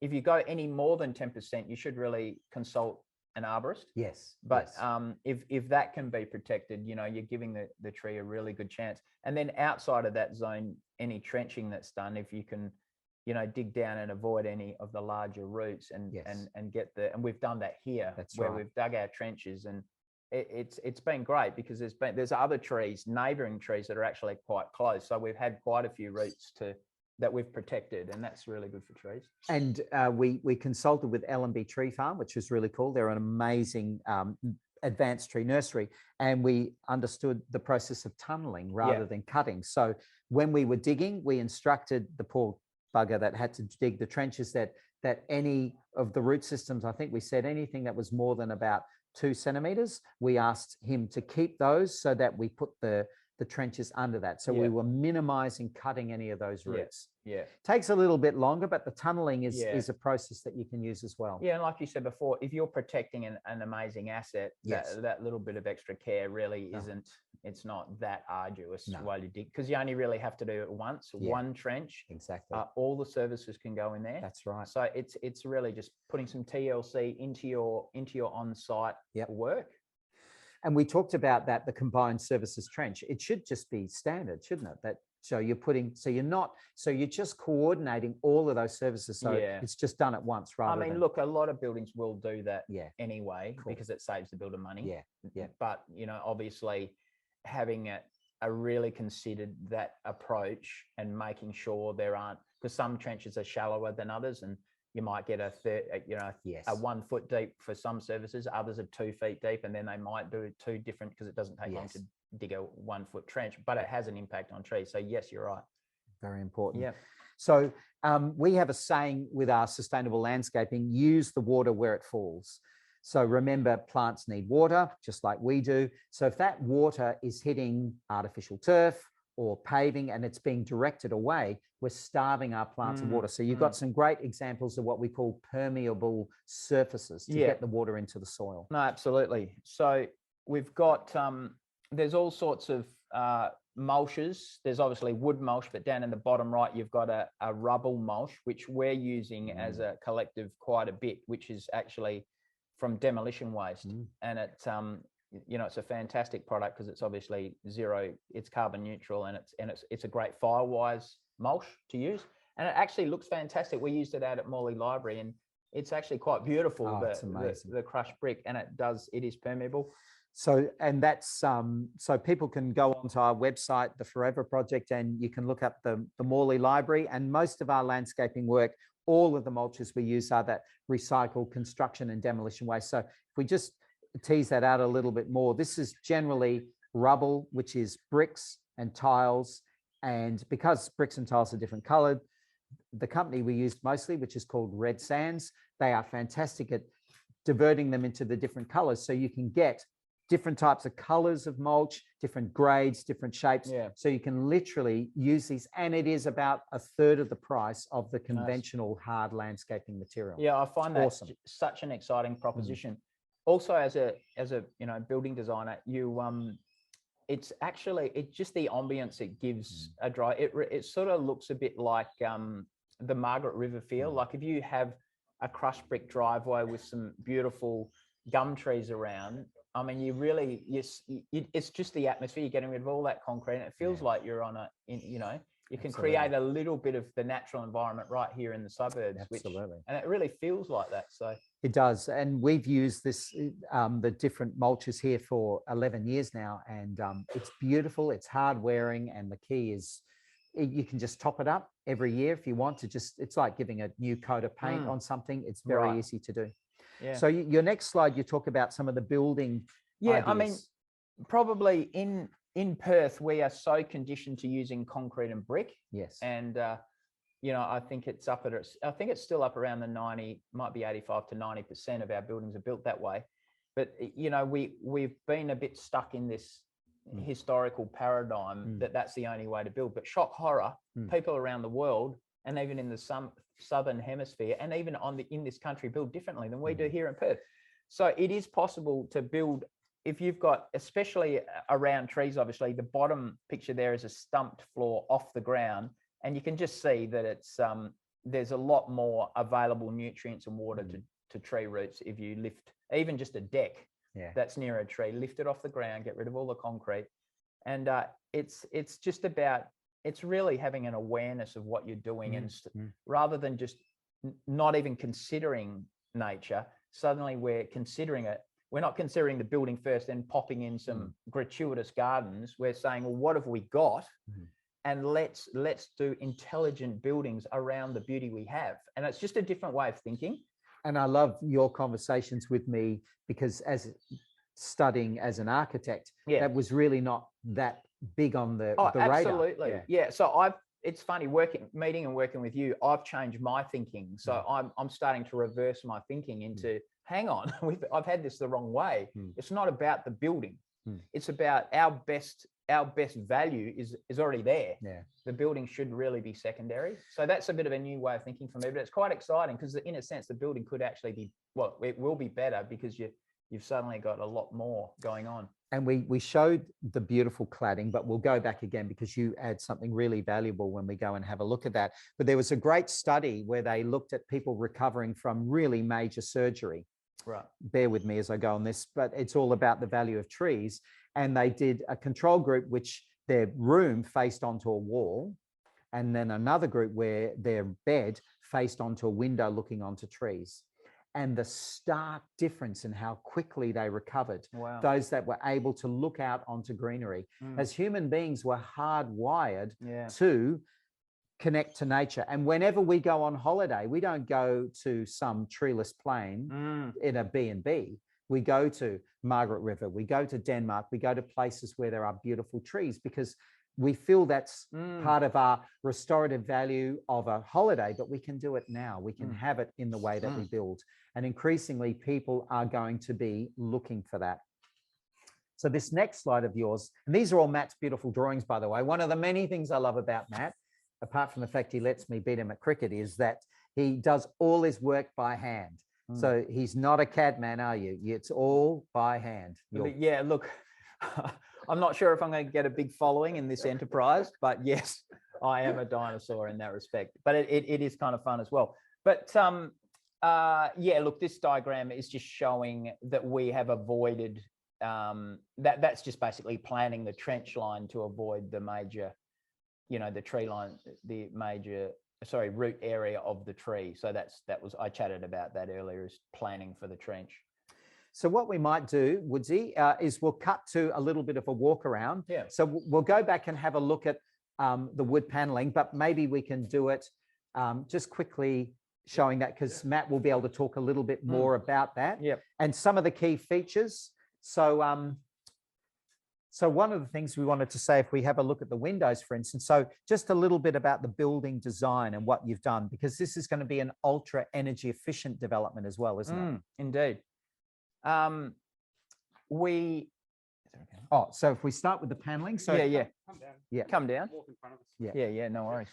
People get to see the handsome Matt threading his way through the scaffolding. Yeah. So, I mean, here's something a little bit different. And actually being up and close to this, it's quite beautiful. This is all demolition bound timber. A lot of this sort of stuff is now firewood in Perth, which is, I find, quite sad. I mean, this is all cut down 100 years ago. It's jarrah from our forests. So even though we're not cutting it down anymore, in my opinion, why are we sort of devaluing it so much by using it as firewood and or even just, it's just going to landfill. So the idea here was to have, and it wasn't overly expensive to have this done. It was just basically cut, 4x2s were cut down the middle with a nice rough saw, and then it's just used as a external non-water, the waterproofing layers behind this layer. So this is more like a skin of beauty, really, and just really, it's all been screw fixed in. This should last a long, long time on this building. It will in time weather, and eventually it will go grey. But for quite a few years, it will be appreciated like this. And you can actually do things to keep the colour in it as well if you wanted to. Just keep talking. Yeah. I mean, and it's just great, because you sort of, when you start using recycled timber, you get some of these That's the black Well, butt that we it's showed, yeah. it's black butt, yeah. So you've got some black butt in there. You've probably got, I mean, look at that beautiful red one there. That's obviously Jarrah. But this one here is probably Wandoo. So they used to use a bit of Wandoo back in the day. And the thing that people need to recognize, this is some of the most highly sought after timber in the world. Yeah, absolutely. You It's mind boggling that someone, and I put it back on the government, they don't stockpile it somewhere. No. I'm just gobsmacked. I know. I mean, It should be shouldn't it? cost prohibitive to yeah. just smash an old house Yeah, down. yeah. It should be that we can have all these new traineeships. Imagine getting these young guys who want to get out there and learn the skills of salvaging. But it might be worth cross-sectioning, having a look at your beautiful windows and the framing. There's a really good cross-section here. So we're going with double glazed windows. We've got double glazed windows, and this house has been designed to passive house standards. So it's got two pretty cool membranes that you see the. So you might be able to just get a little. Yeah, there's a good cross-section there. There's the internal membrane here is a airtight membrane, so that avoids all the energy losses through air leakages inside and outside, internal, external. The blue one here is a waterproof membrane, so that's all wrapped together, and then the window sits here so that the building is both waterproof and airtight. But they are intelligent membranes. So what that means is they allow slow vapor permeability. So they're designed to avoid molding in houses, which is in Australian houses, around 25% of our houses have often unseen mold issues within walls and structures. So which can lead to human health problems. Yeah, well, we have actually pretty unhealthy houses as well as pretty poor performance houses. So great for those with sensitive health issues, asthma, but even just the average bear who wants a very healthy house, they're a great option for that. There's a little bit of an extra cost to doing it, but in the long term, who can put a value on your health? So you've minimized the windows to the east and the west. Yep. The west. Yeah, I try and avoid west windows because our sun is so intense. East, we've got this big tree which actually is helping. We've got a bit more to the east and bigger windows than I normally do, but I've had the license to do that. North, of course, we have a lot more. That's where we get our solar gain in winter, and they're fairly well protected in summer. And they're the basic principles that are 101 passive solar design, yeah. And so the passive solar design, so with the heat recovery system, should mean that the houses stay for very, very low energy costs around 22 degrees throughout the year. Yep, that's right. The passive house, this standard is designed to reduce your power 90% and to keep the house between 20 and 25. I think, from absolutely most of the year. So yeah, very comfortable in terms of you're not going to have to do too much with you. And that's the other thing too, when people talk about power bills and how they find them really difficult, and we're probably getting it all the time particularly with state elections, aspiring leaders will say, I will keep utility prices low, or I'll reduce your power bills. The reality is we shouldn't be thinking in it from that perspective. We shouldn't be rewarding bad house design and poor garden design. We should be saying, we will teach you how to reduce the need for artificial power for air conditioning by building energy efficient homes and keeping those gorgeous trees. So these houses should be so cheap to run. Absolutely. And that's hopefully, and interestingly in the ACT, where it's the only part of Australia where it's mandated you have to have an energy audit done. Right. If we did that for the McMansions, people would not be buying them. They'd be going, what? It's going to cost me $2,000 a month to run this crazy thing. Yeah. These houses are going to stack up so well. Yeah, absolutely. Let's have a look at your beautiful share shed, which is another one of your designs. So it kind of shows part of the way that we've done the build and looking at what we call those borrowed landscapes. Do you want to talk a little bit about that wonderful term you talk about, which is the borrowed landscape? So as Woodsy threads his way through, he is, I don't think you've ever done a shoot like this, Woodsy. So if we come back and look here, so this was our hideous old, I should stress, was our hideous old garage, but we kept the framing and Matt's beautiful design here. Yeah, so when I built my first house, I built it on a small block without any trees. And I thought I had to I had to use the trees of my neighbours to look out onto. So I sort of coined the term. I was borrowing their landscape, and I did plant one of my own trees. But the idea of this sort of house is that there's some beautiful trees in our neighbours' property, actually in our neighbours and our neighbours. Yes. And by sort of capturing that as a sort of panoramic window, our view is just magnificent. So it's sort of identifying where are your own trees, but what about the trees in the distance, your neighbours? Are there any good vignettes that you can really, turn into a beautiful picture for your home? So that's just good design, really. And as you can see, we've already had a bit of a go at the Jarrah cladding, and that's going fantastically well. Yeah. And you can see it starting to fade. And the thing is, this is, as you said, a beautiful skin like yours. And it's designed to basically have that beautiful weathering and beautiful e-glass in there. So that is a big window to the east. But as you said before, when you understand the context, in other words, you've got lots of shading from all the trees, you can have big windows. And the thing we say to people is that, the window is the weak link in the chain. If you want to have an energy efficient house, you have to think very carefully about your windows, don't you? Yeah, well, they are the number one part of a house. They're the weakest link, definitely. Yes. Yeah. So upgrading to, which is now a lot more affordable, double glazing in Perth, that's probably your biggest step. Yes. In terms of just, looking after the energy in your house, equal to where those windows are, because you can't just, with window design, double glazing doesn't protect you from direct sun. No, that's right. You have to still do really good design. And that's such an important part of that process, which we try and show people is, double glazing is magnificent. And we've gone with a great local company called Canon, who were fantastic. But double glazing is becoming increasingly more affordable in WA, which is pretty awesome. It really is, yeah. No, it's good. It's great, actually. So, all right, what we might go back for the final section now is we'll talk about some of those beautiful, I've got some great tree lists of species that people can use, plants that people can use to actually do their thing.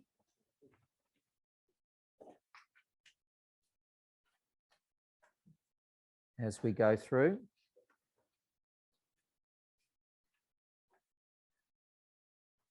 Bear with me. Yeah. So we've got some gorgeous trees here. So I'm going to, again, it is really the right place. So we're back onto those wonderful lists now. Okay, so this is what we call the evergreens. So for those of you that are looking, so we had a question about what are some good trees. So these are the ones that we put along our east and our west for our shading. As Matt said, it's really that synergy between the building design and the plants. And we've got some gorgeous plants in that mix that are just sensational to be able to use. So some small eucalypts. So I'm a big fan of using eucalypts, of course, but you don't necessarily have to have big trees. So these, for instance, are some of our wonderful smaller ones. So Corymbia ficifolia, if I can sort of jump to some of the plants on this list, that's the red flowering gum. There's a dwarf variety, which means that these are sensational. They only grow to about 4 to 5 meters. Now, a 4 to 5 meter tree is perfectly designed for the Perth garden. It's big enough to give you some shading, but it's not too big that it can start to compromise and really not fit within those smaller gardens. Below that is the dwarf ghost gum. That's one of my absolute favorites. You've started planting those as well, haven't you, Matty? I've planted 9. I go big or go home. Yeah. You do. Well, they're quite, I've done them in clumps to create like a forest type atmosphere. They are magnificent. Now, these naturally grow in the harsh rangelands of WA. So bringing them to Perth is like a Kentucky tour. These guys are just so happy. They can basically just grow so well with virtually no water. The coral gum, which comes from Kalgoorlie, beautiful weeping. Next to it is the silver princess. So these are all gorgeous trees that will do well. Now, the hakeas, if you want to get black cockatoos to your landscape, these are fantastic food source for the black cockies. I've got them on my eastern boundary. If we want to make the garden the biggest room of our home and take advantage of this gorgeous climate and be outdoors with the kids running around and enjoying and exploring, it's really important to really nobble those hot, dry easterlies that maraud across our landscape. So putting good plants on the eastern boundary is absolutely critical. Then This is the narrow space. So we know that a lot of people are struggling because they don't necessarily have a lot of room. But the important thing is we've got to be able to get plants that can go in those narrow spaces. So these are all plants that either naturally grow in a narrow, they naturally grow with a narrow habit, or they've been bred to do that. And the thing is, plant breeders are coming up with new varieties all the time. So if you look at the syzygium, which is about the fourth one down, syzygium, you might know them as lily pillies. Now, traditionally, lily pillies were a huge tree, but there now are varieties that have been bred, been cultivated to be in narrow strips, perfectly designed for those areas. And again, you're getting some greenery, and it can turn those tired spaces into something gorgeous. And then the list that's really important, you're a big fan of the deciduous. You've got lots, and you've always used deciduous trees in your design. Oh, absolutely, yeah. I mean, they're a must for passive solar design, especially close to the building. So my theory is your deciduous trees around closer to the building, and then the eucalypts and evergreens a little bit further back. Yeah. And it's that's a really good way to allow. And you want that light. I mean, in summer it's great to have a lot of shade, which is what you want. But in winter, then we want the light to fill up those living areas on pretty much all sides of the house. And we might get woodsy in a little bit to just take an image. We've got my favorite deciduous tree is the Gleditsia, otherwise known as the honey locust. And you'll see it's my top one there, Gleditsia. You'll know them as honey locusts. So if we go and have a look at that shed, you'll see the tree just above the shed is already starting to lose its leaves. So it's, oh, not that one, Jacob. At the front of the shed, you can see it there. That's one of the Gleditzias. So it's going that gorgeous yellow color, and it's losing its leaves. And that's really, really important, Matt, is we talk about low chill varieties. So if you're living in Stirling, if you're living anywhere on the Swan Coastal Plain, you're in actually what's called a low chill area. Now, I'll explain what that means. When it comes to deciduous trees, they are all basically hardwired to be triggered by how many cold hours they get. And a cold hour is anything below 7 degrees. Right. Now, in Perth, we only get on average about 200. And we've had a question about a mulberry tree. A mulberry tree is one of my favorite trees. Mulberries are magnificent. I love mulberry trees. There's the white mulberry, which doesn't stain, which is beautiful. And one of my good friends, Sabrina Harm, which many of you will know, she's got a gorgeous white mulberry in her back courtyard. They're gorgeous. And that leads into my point about the chilling hours. So living in this part of the world, we don't get many cold hours compared to someone living in, say, Narrogin or Wandering or Fridgetown, otherwise known as Bridgetown. They get many more hours of cold. Now, what that means from deciduous trees' point of view is in Perth, because we don't get these chilling hours, there's only a small amount of deciduous trees that do well. Right. So when you are choosing deciduous plants, make sure you go to good nurseries like Dawson's or L&B Tree Farm, because they have experts. You'll be able to go in there and say, I live in Stirling, it's a low chill area. What is a variety that works for me? Now, if you don't choose a low chilling variety and you stick it in, it may either be sickly and not do well, or it never loses its leaves because it doesn't get enough triggering to lose its leaves. So very, very important stuff. So these are all examples of plants that will do very well. And you'll see there's the semi-dwarf mulberry for our mulberry questionnaire, right down the bottom there. Not saying that it's not important. It just means that it's on that list. And I'm a big fan, and you've done this in the past as well, putting the begolas to the north of the house with something like a flame seedless grape growing on there. So that deciduous vines. Yeah, absolutely. Yeah. It's another classic passive solar design technique is to get shade. And vines are obviously magnificent if you can get them going. I think grapevines work pretty well too. They do. Yeah. I heard that on the grapevine. Yeah, absolutely. That's our first dad joke for the Sorry, day. guys. Chris loves his dad jokes. I don't ever do them. No, not at all. And if you think of some of the glorious spaces in France and Spain and all those Mediterranean Tuscany kinds of environments, you'll see those beautiful old villas, and they have that beautiful shading to the north. We are a semi-arid climate, and we need to take our cues from those parts of the world that have really evolved in those hot, dry climates. It's a beautiful You know, part of they've been that doing it for process. hundreds and hundreds of years. And this is some images of our gorgeous share shed. And you can see externally. Sorry, do you want to talk a little bit about the internals there as well, Maddie?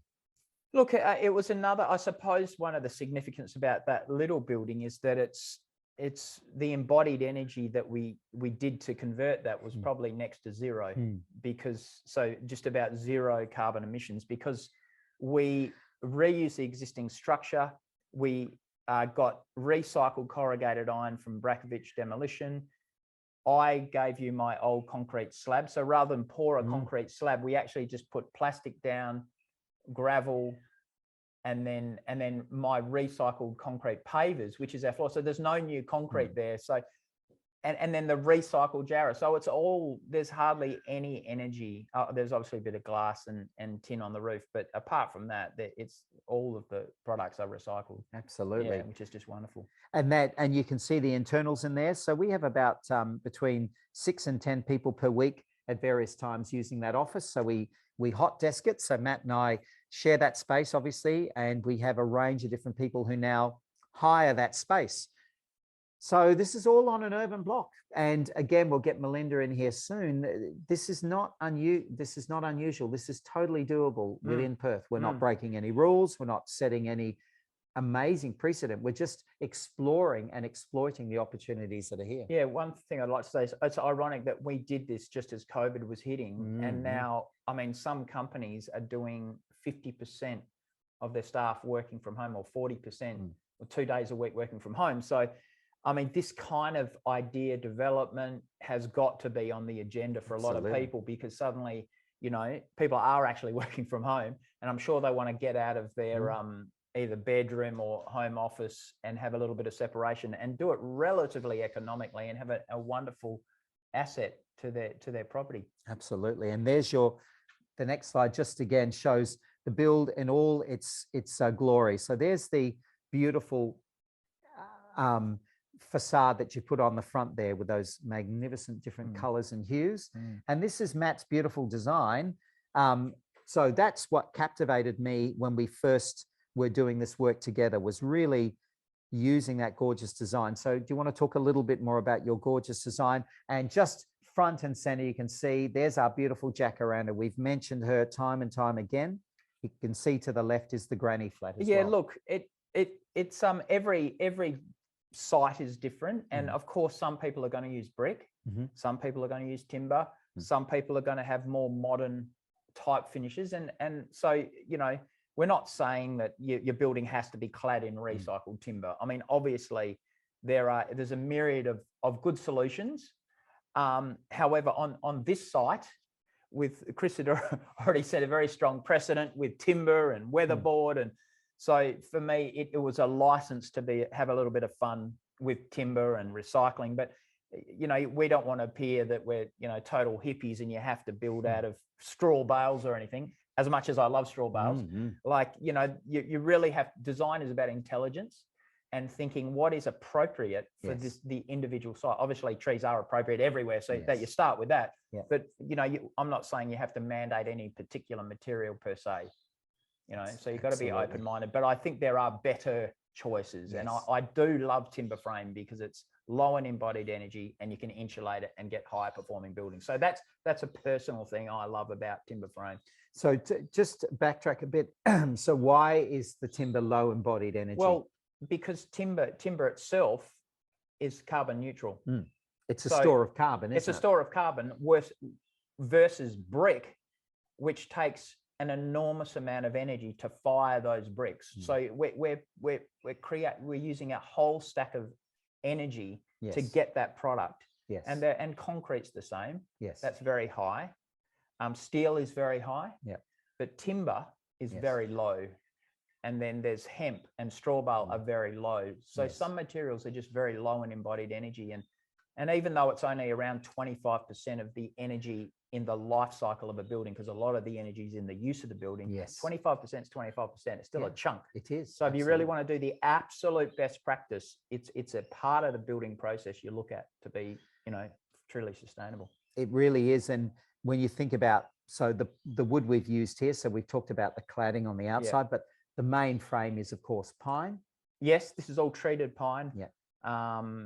I mean, we have got a concrete slab, so that's probably our one concession, Mhm. but the rest of the building is extremely low. So overall, this would be 75% to 80% less embodied energy than your typical Perth building. And of course, the government's announced they're putting $350 million into expanding the pine industry. So pine is a totally renewable resource. So we're not only locking up carbon, but the new plantations and expanding that, it can be part of Australia meeting its requirement to reduce its carbon emissions. And there's been criticisms on it, like, are we knocking down, virgin forest? And I'm sure that, happened originally. It did happen originally, but that sort of stuff's being managed now. Yeah. And, we're getting a lot better at making sure that there's still biodiversity where it matters, and then doing these plantations elsewhere. So, because you get people, especially from the other side of the fence, from, say, the brick industry, and who will use, information that, it really needs to be double checked. Fact checking, as we know, is all the rage at the moment. So we've got our beautiful tree. Talk a little bit about that roof there. So we've got some funky design stuff with what we're doing here. Yeah, look, I think from a sort of we talk about sustainability. You've got 3 levels of sustainability. You've got environmental, you've got economic. Mm-hmm. So it has to stack up economically. Economically, these sort of buildings, or they're not economically sustainable. So that's second. Thirdly, you've got cultural, social. Mm-hmm. So how is a building culturally and socially sustainable? Well, I believe that if a building is beautiful and you want to keep it and treasure it and protect it, it's going to add to the cultural sustainability of your area. And it's important to create beautiful buildings. So I personally try to create beautiful buildings. There's a little bit of extra effort in rolling a bit of a tin, but people, if you get that sense of, wow, I love this, there's an element of sustainability about that. Absolutely. And it's the cultural, social sustainability.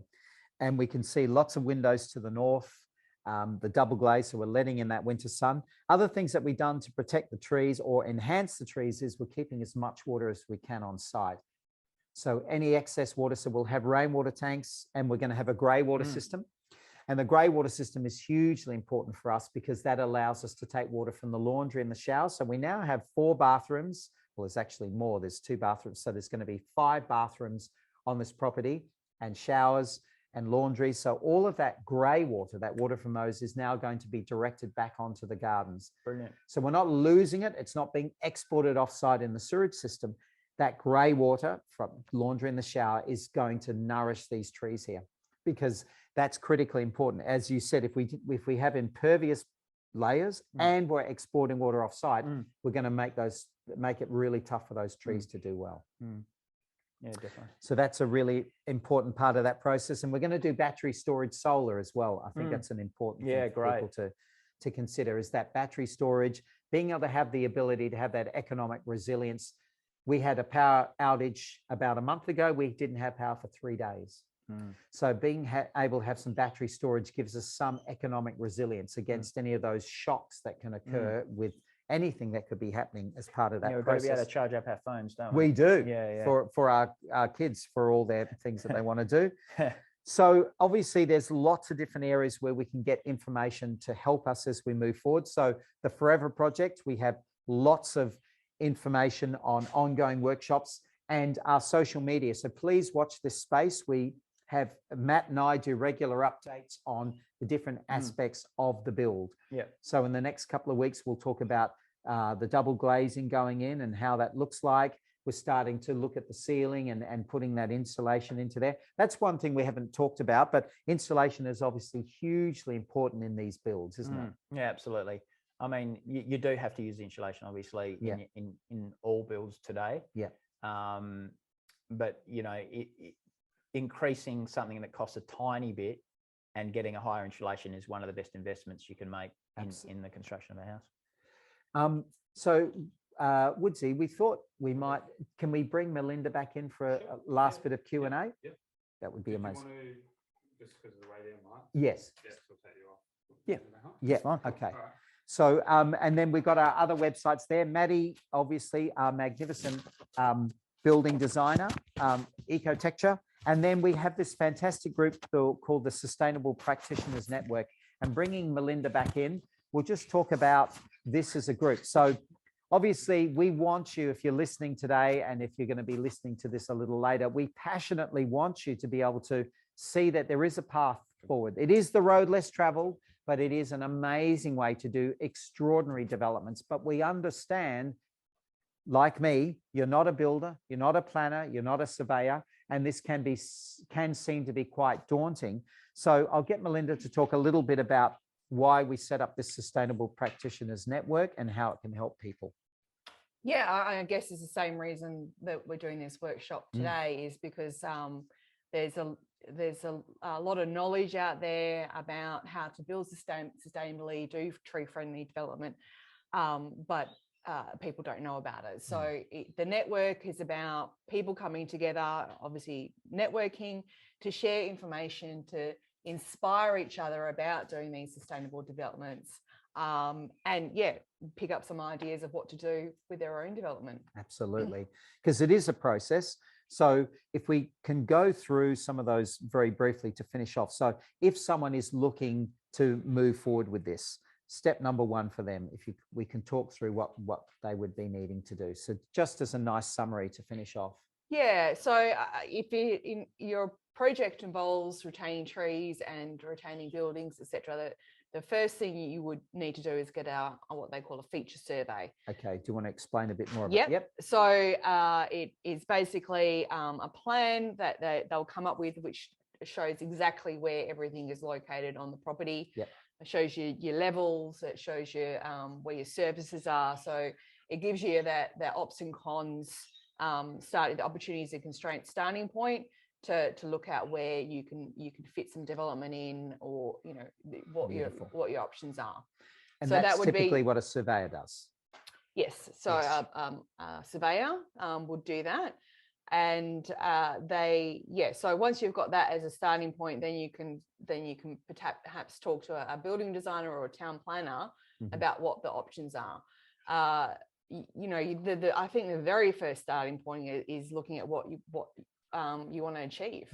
What is your vision or whatever for your development? And obviously you had one here, and that guided what you wanted to do. So it's about coming up with that plan first, and then you can take that to someone like Matt or myself, and we can go through the different options on how to achieve that vision. And that's a really important point that you bring up, which is thinking a little bit into the future. So and one of the great terms I heard a couple of years ago was aging in place.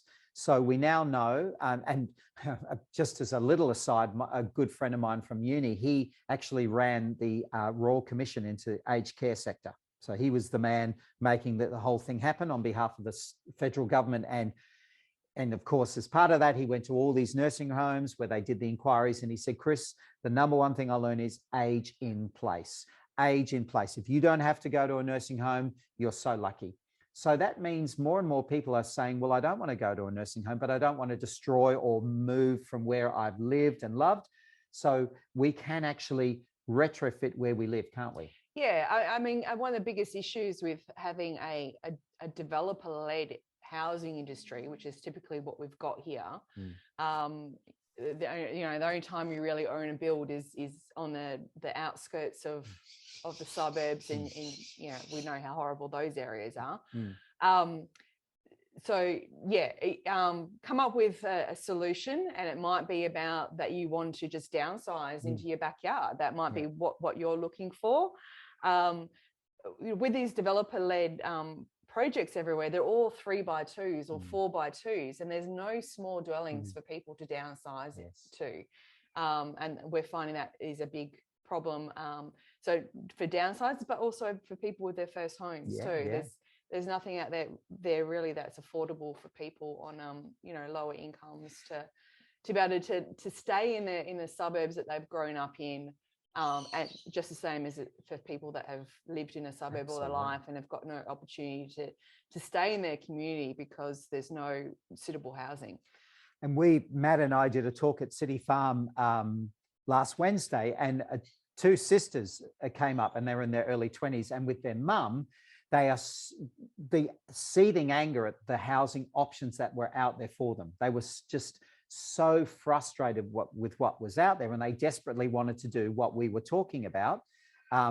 So the most important thing that they talked about was, we want to be able to develop with our mum and build within the same space. So I can see into the future, if you're worried about your kids' ability to actually get into the housing market with HECS debts and everything else that's an issue for them, you could be building something small within the existing family framework, which becomes interchangeable. The kids might live in there for a while, then you might move in there as you get older. So there's all those points of opportunity, aren't there? Yeah, and look, I mean, it's, a lot of people don't want to live on the same property as their parents either. Fair call.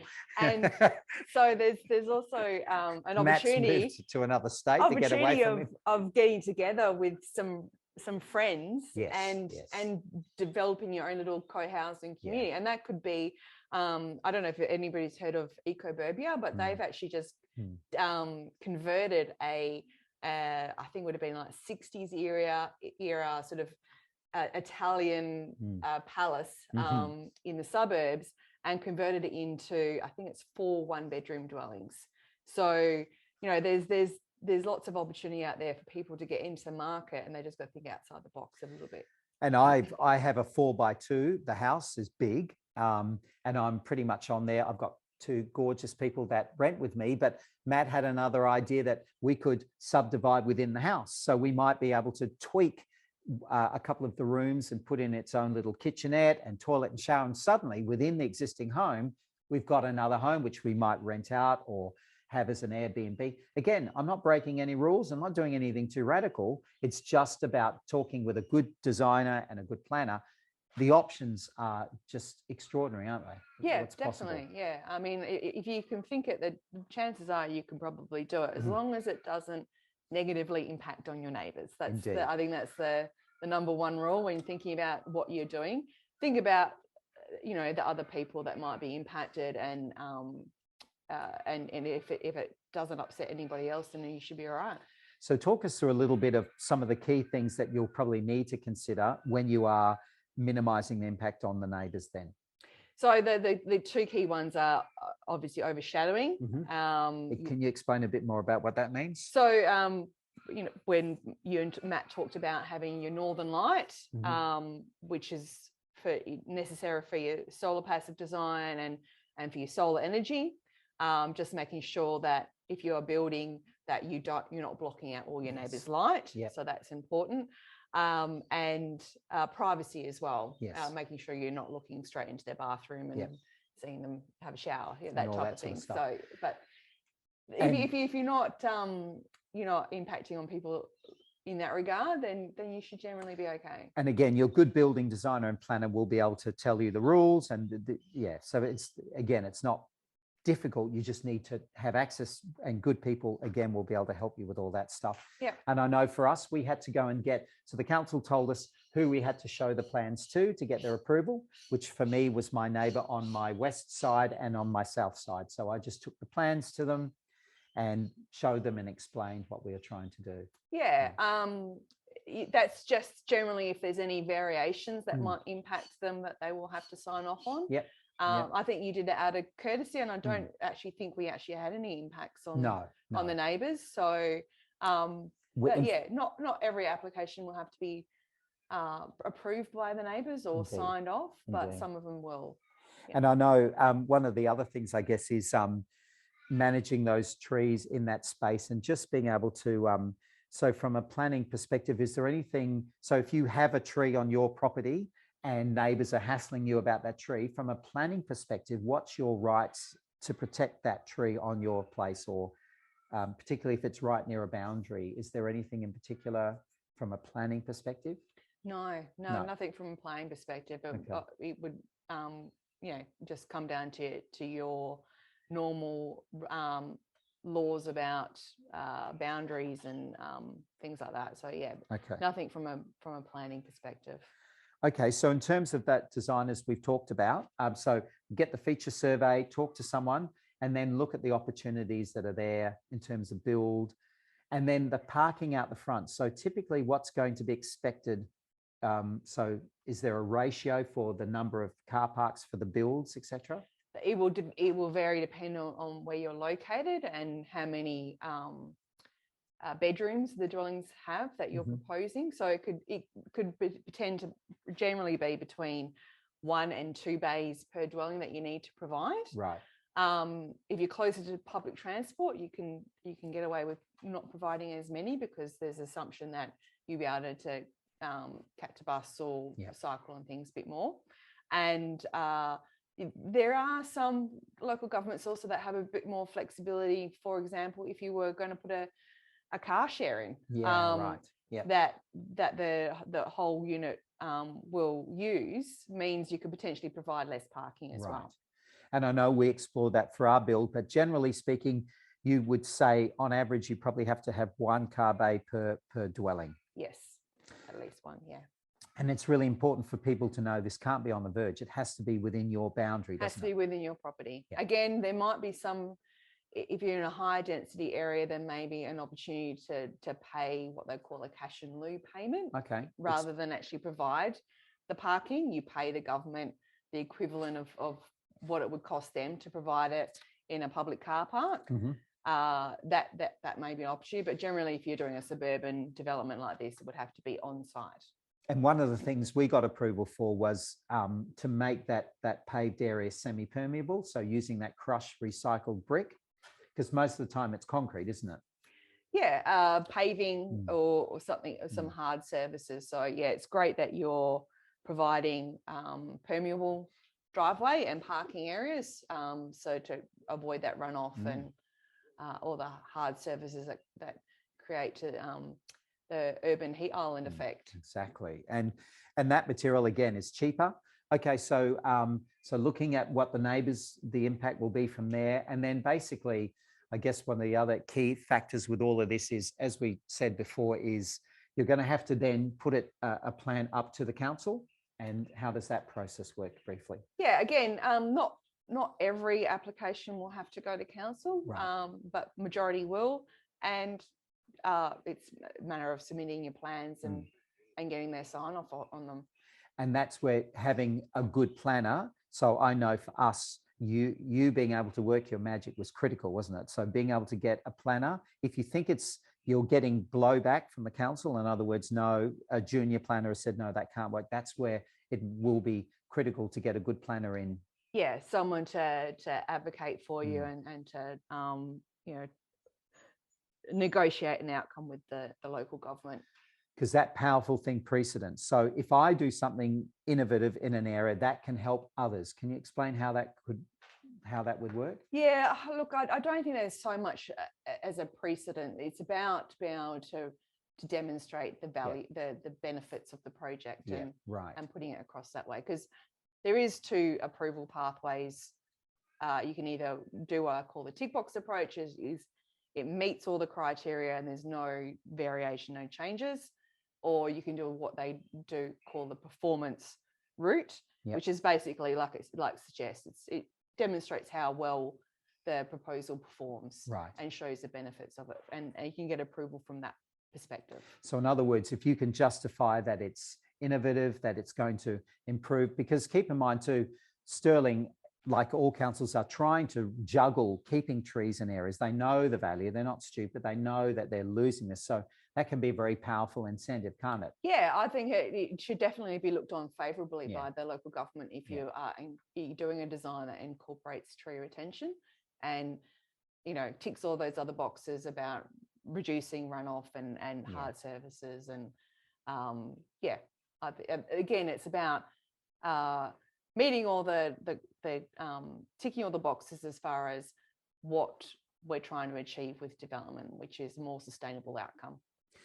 So I guess to wrap up then, in terms of what we try to say is that trees are not only something worth keeping because of their value, they can actually significantly enhance the economic potential and the uniqueness and just its ability to create a cohesive, resilient space for humans to nourish. That we can build smaller. There is an appetite, there is an increasing demand for smaller builds, and we can separate and have the parking towards the front with walkways through. That's totally legal and it is in its own right a really powerful way to do a build. Yeah, definitely. Mm. Yeah. I think that I've repeated this before, but just what we keep on seeing, which is typical, is not the be all and end all. There is definitely other options to explore. So thank you everyone for listening to us today. We're just about to do our wonderful wrap up. So from our magnificent team behind the camera, Jacob, the mighty Woodsy and Lexi, and of course this sensational team, which are the heart and soul of Sustainable Practitioners Network, Maddie Warwick, our wonderful building designer, Melinda Marshall, the incredible planner, Peter Grant, who couldn't be here today, who was the surveyor, who was able to make sure this all got lodged and was legal and everything was in its right place. And we passionately hope that you move forward and show and really carve a space where you can demonstrate that we can have it all. Beautiful trees and wonderful economically viable development as well. And enjoy the rest of this glorious day. Thank you for listening.